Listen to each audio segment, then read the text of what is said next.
Assalamualaikum warahmatullahi wabarakatuh.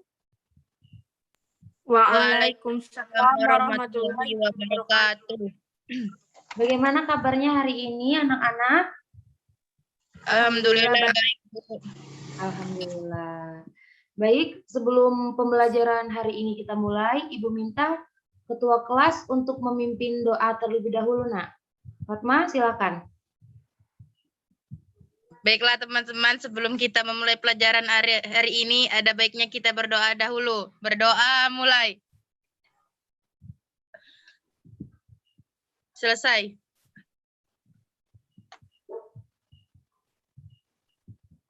Baik, Ibu presensi dulu ya. Jumlah kalian satu kelas ada berapa, Nak? 10, Bu. 10. Masuk semua ya? Iya, Bu. Iya, Bu. Baik, terima kasih. Nah, minggu kemarin kita sudah membahas tentang teks prosedur. Benar kan? Siapa yang masih ingat apa itu teks prosedur? Saya, Bu. Ya. Teks prosedur merupakan teks yang berisi langkah-langkah atau tahapan yang harus dilakukan untuk mencapai suatu tujuan yang diinginkan. Benar. Jadi, teks prosedur itu biasanya berisi tentang langkah-langkah atau tahapan atau cara melakukan sesuatu. Tes ini biasanya diklarifikasikan menjadi 3 jenis teks, yaitu cara membuat penggunaan alat, penggunaan benda, dan sejenisnya. Siapa yang masih ingat ciri-ciri teks prosedur? Kemarin sudah kita bahas. Ada yang masih ingat ciri-cirinya? Lupa.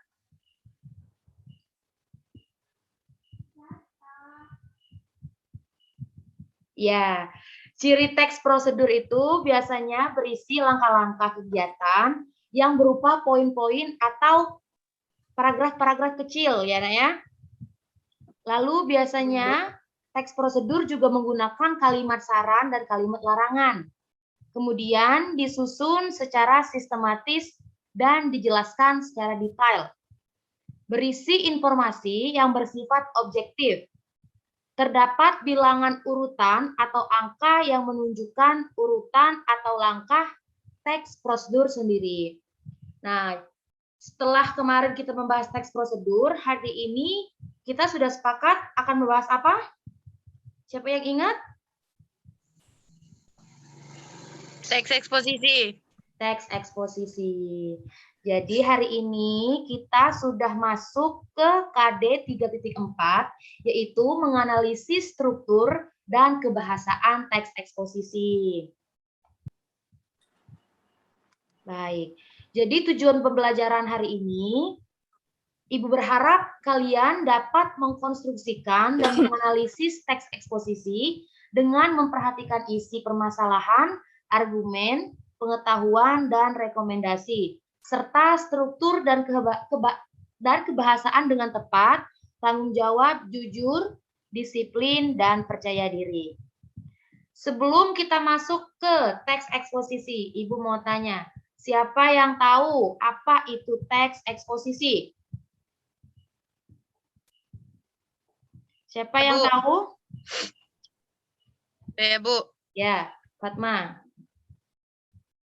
Teks eksposisi merupakan paragraf atau karangan yang tergandung sejumlah informasi dan pengetahuan yang disajikan secara padat, singkat, dan akurat.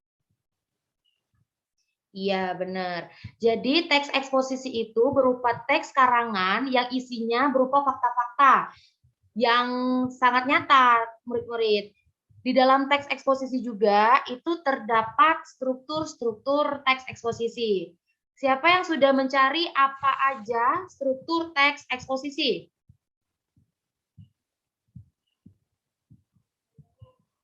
Fatma lagi. Apa, Nak?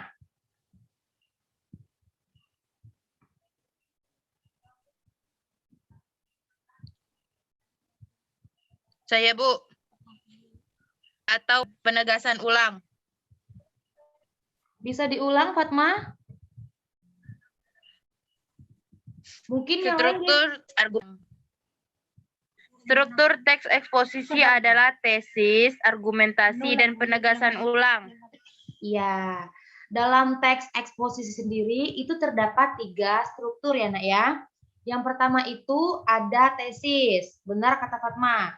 Tesis sendiri merupakan bagian dalam teks eksposisi yang berisi tentang pengenalan isu, pengenalan masalah, serta sebuah pandangan penulis secara umum terkait topik yang sedang dibahas. Lalu yang kedua itu ada struktur teks rangkaian argumen. Jadi dalam sebuah teks eksposisi biasanya terdapat pendapat ataupun argumen penulis yang berguna sebagai penjelasan dari tesis sebelumnya. Lalu yang ketiga itu ada struktur teks penegasan ulang. Struktur penegasan ulang berisi tentang perumusan kembali secara ringkas. Biasanya penegasan ulang ini terletak di bagian akhir yang disebut dengan penutupan atau simpulan.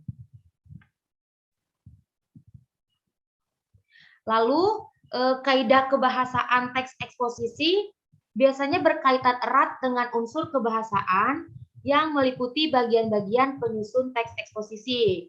Dalam kaidah teks eksposisi tersendiri, unsur kebahasaan yang perlu diperhatikan diantaranya ada konjungsi, kata leksikal, dan pronomina. Siapa yang tahu apa itu pronomina? Siapa yang tahu apa pronomina? Ada yang tahu pronomina?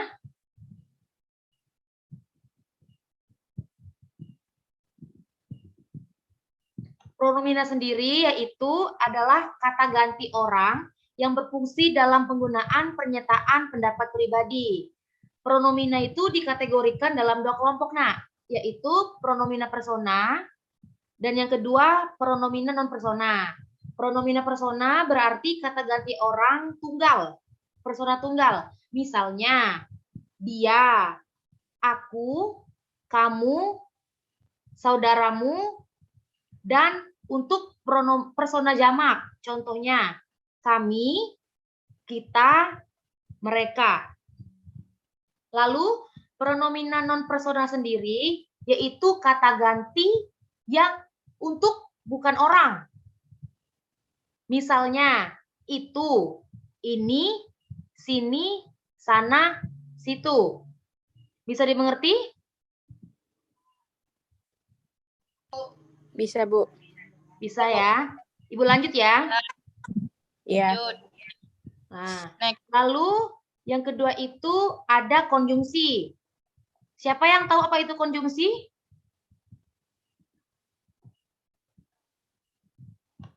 Tahu nggak, nah, apa itu konjungsi, nak?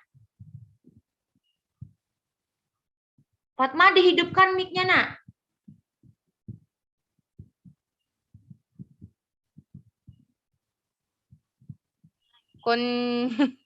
Konjungsi apa, nak? Ada yang tahu?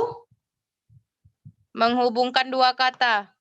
Ya, konjungsi itu secara singkatnya kata penghubung, kata hubung ya, nak ya, yang digunakan untuk memperkuat argumentasi dalam teks eksposisi sendiri. Contoh kata konjungsi. Konjungsi sendiri sebenarnya banyak sekali kita jumpai ya. Yang pertama itu ada konjungsi tujuan. Contohnya kata untuk, kata supaya, dan kata agar. Lalu ada konjungsi pembatasan. Contohnya kecuali, asal, selain. Kemudian ada konjungsi gabungan. Konjungsi gabungan contohnya serta, dan, dengan. Banyak sekali konjungsi, nanti akan Ibu bagi bukunya ya untuk kalian. Kalian bisa baca sendiri apa-apa aja kata-kata konjungsi itu ya, nak ya.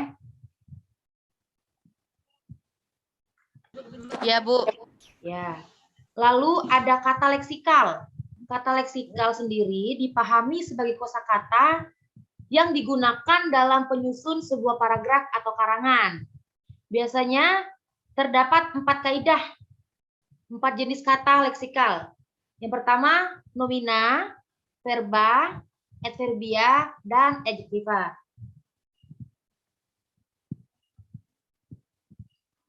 Lalu, kaidah penulisan teks eksposisi sendiri.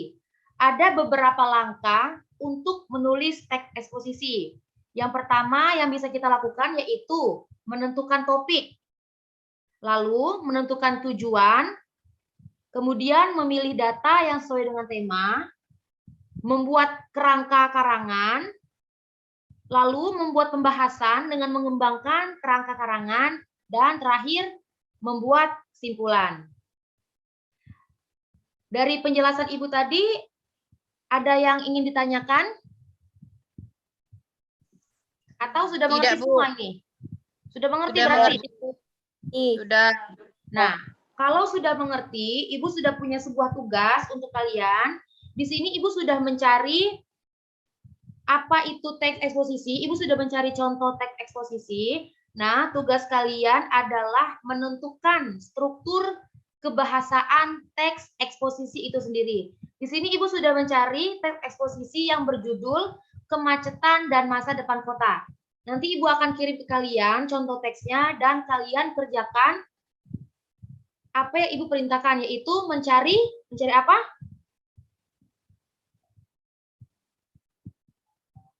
Mencari apa tadi? Mencari struktur teks kebahasaan dari teks eksposisi. Baik. Ada yang ditanyakan lagi? Tidak, Bu. Sudah mengerti jadi? Sudah. Kalau sudah mengerti, Ibu tanyakan.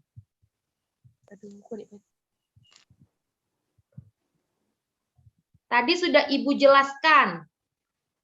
Ada beberapa langkah untuk menyusun teks eksposisi. Apa saja? Yang pertama. Apa? Menentukan topik dan tema. Benar. Yang pertama menentukan topik dan tema. Yang kedua? Mencari informasi dari berbagai sumber. Iya, betul. Yang kedua itu bisa mencari informasi dari berbagai sumber, juga bisa menentukan tujuan teks eksposisi itu sendiri. Benar. Yang ketiga? Mencatat hal-hal penting. Benar, mencatat hal-hal penting. Lalu yang keempat, tadi Ibu sudah menjelaskan, membuat kerangka? Rangkai kerangka karangan teks eksposisi yang sudah dibuat. Benar. Lalu yang kelima? Mengembangkan kerangka karangan menjadi teks eksposisi. Dan yang terakhir?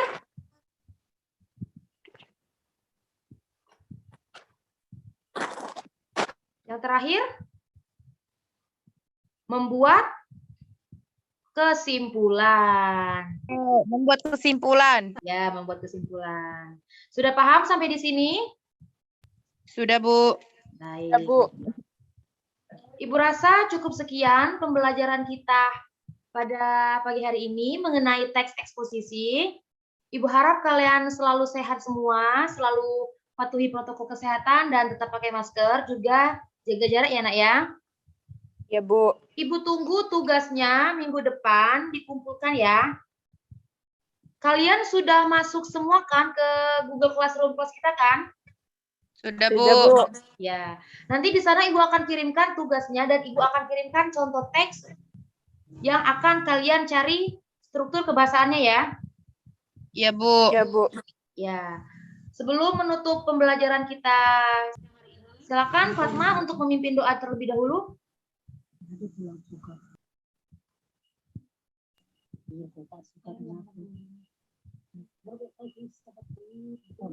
Mari teman-teman kita berdoa mulai.